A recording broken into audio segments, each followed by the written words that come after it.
स्वागत है दोस्तों आपका हमारे YouTube चैनल तांडव पर। आज का जो प्रश्न है वो ये है कि हम सब ने देखा होगा जब हम खीरे को नॉर्मली खाते हैं तो उसमें हल्का सा कड़वापन होता है, लेकिन जब हम उसको घिस देते हैं उसके बाद वो कड़वापन ख़त्म हो जाता है। इसके पीछे का क्या कारण है? देखिए, जो खीरा है उसको हम जानते हैं कि इंग्लिश में हम कुकुम्बर बोलते हैं, तो वो कुकुरबिटेसी फैमिली का होता है। कुकुरबिटेसी फैमिली में करेला और वाटरमेलन और भी बहुत सारी ये फल और सब्जियां आते हैं। तो ऐसा क्या कारण है कि ये कड़वा होता है?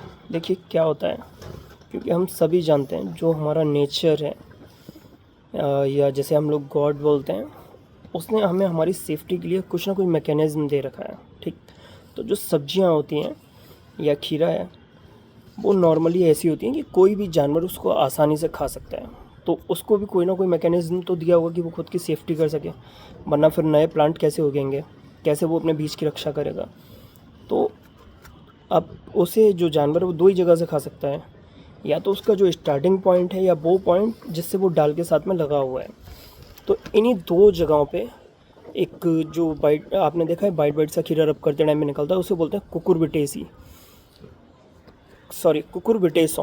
कुकुरबिटेसॉन को आप एक प्रकार का जहर मान सकते हैं जो हल्की मात्रा में होता है।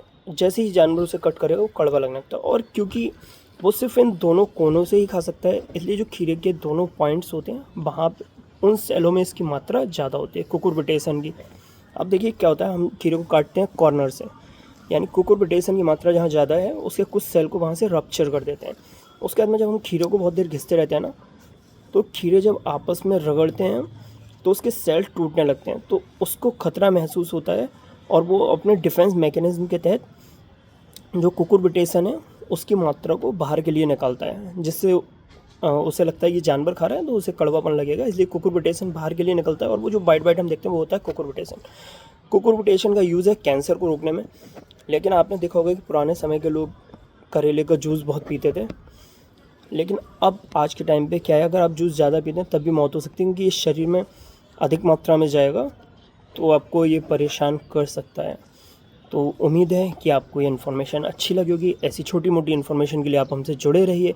चैनल को लाइक कीजिए, शेयर कीजिए, सब्सक्राइब कीजिए। Thanks for watching my YouTube channel.